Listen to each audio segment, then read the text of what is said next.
Perkenalkan, nama saya Laras Pratiwi. Di sini saya akan mengawali dalam menganalisis gejala dan masalah sosial yang ada di masyarakat.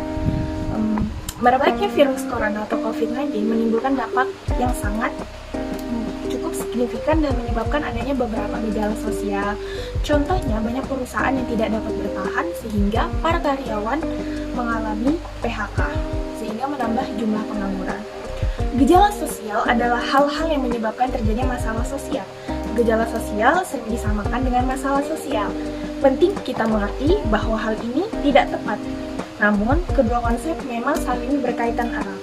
Tetapi, kita harus dapat membedakan gejala sosial dan masalah sosial. Gejala sosial adalah peristiwa-peristiwa yang terjadi di antara dan oleh manusia, baik secara individu maupun kelompok. Kegiatan masyarakat melahirkan gejala sosial. Gejala sosial dapat terjadi di mana saja, yaitu perkotaan maupun pedesaan. Namun, yang sering terjadi adalah di daerah perkotaan, karena masyarakat perkotaan cenderung bersifat heterogen, sedangkan pedesaan bersifat homogen. Gejala-gejala sosial yang ada di masyarakat dapat diartikan sebagai sebuah fenomena sosial. Munculnya fenomena sosial di masyarakat berawal dari adanya perubahan sosial. Perubahan sosial itu tidak dapat kita hindari, namun kita dapat mengantisipasinya. Sehingga kita harus berhati-hati dalam menghadapi perubahan yang terjadi. Adapun contoh-contoh fenomena sosial seperti munculnya kesenjangan sosial, demam musik luar, pencemaran lingkungan, dan sebagainya. Saya akan melanjutkan tentang contoh gejala sosial. Contoh gejala sosial antara lain kemiskinan, kejahatan, perang, kewirausahaan, dan persamaan gender. Setiap gejala sosial menjadi dampak sekaligus penyebab dari gejala sosial yang lainnya. Misalnya keyakinan agama mempengaruhi politik ekonomi, sedangkan kepentingan ekonomi menentukan teori politik. Contoh gejala sosial yang ada pada masyarakat yang pertama, kemiskinan yang merupakan suatu gejala sosial yang sering kita jumpai dalam kehidupan sehari-hari. Gejala sosial ini terjadi berbagai di negara termasuk Indonesia. Kemiskinan dapat dibedakan menjadi dua, yaitu kemiskinan absolut, yaitu seorang atau sekelompok orang tidak dapat memenuhi kebutuhan minimum hidupnya. Yang kedua, kemiskinan relatif, yaitu seseorang atau sekelompok orang dapat memenuhi kebutuhan minimum hidupnya, namun dirinya masih merasa miskin bila dibandingkan dengan orang lain atau kelompok lain. Kemiskinan dapat dikarenakan tidak mampunya seseorang dalam memenuhi kebutuhan-kebutuhan primer. Namun, dalam sosiologi, salah satu faktor penyebab munculnya masalah tersebut karena lembaga kemasyarakatan tidak berfungsi dengan baik, yaitu lembaga kemasyarakatan di bidang ekonomi. Permasalahan tersebut dapat menyebar ke bidang lainnya seperti pendidikan, sosial, dan sebagainya. Baik, yang selanjutnya adalah faktor penyebab gejala sosial. Yang pertama ada faktor kultural. Faktor kultural merupakan nilai-nilai yang tumbuh dan berkembang di lingkungan masyarakat ataupun komunitas.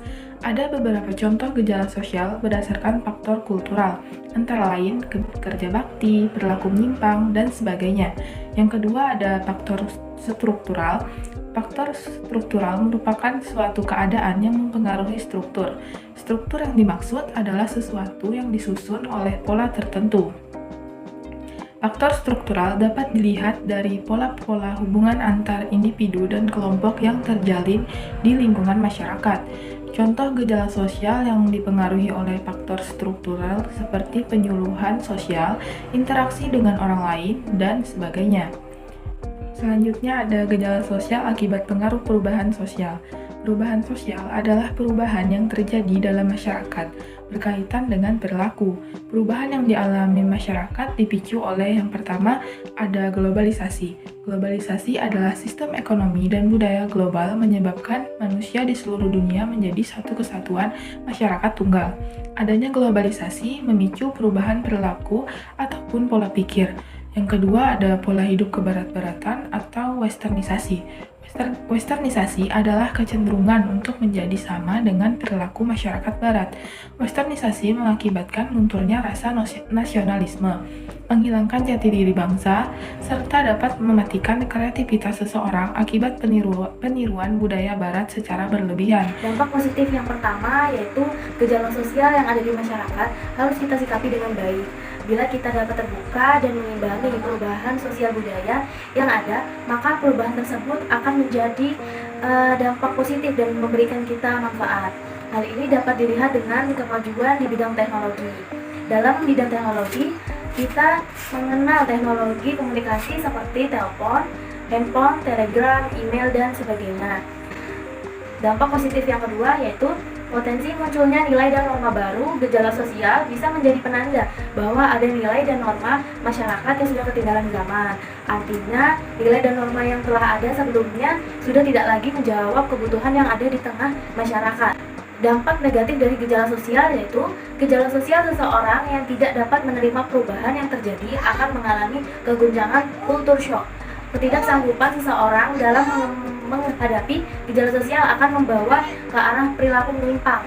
Itu yang kedua yaitu terjadinya kerusakan alam di berbagai wilayah. Gejala sosial dapat menimbulkan kekacauan di masyarakat. Hal ini dapat mengakibatkan banyak warga yang mengambil sumber daya dari alam secara berlebihan atau bahkan dengan sengaja merusak alam. Kesimpulannya dari materi yang sudah kita bahas yaitu berdasarkan pembahasan yang telah dibuat, maka disimpulkan bahwa gejala sosial disebabkan oleh yang pertama yaitu faktor kultural, merupakan nilai-nilai yang tumbuh dan berkembang di lingkungan masyarakat atau komunitas. Dan yang kedua yaitu faktor struktural. Pembahasan mengenai gejala sosial yang ada di masyarakat menjadi hal yang sangat penting karena gejala sosial merupakan suatu fenomena yang ditandai dengan timbulnya permasalahan sosial yang mempengaruhi dan dipengaruhi oleh tingkah laku setiap individu di dalam lingkungannya.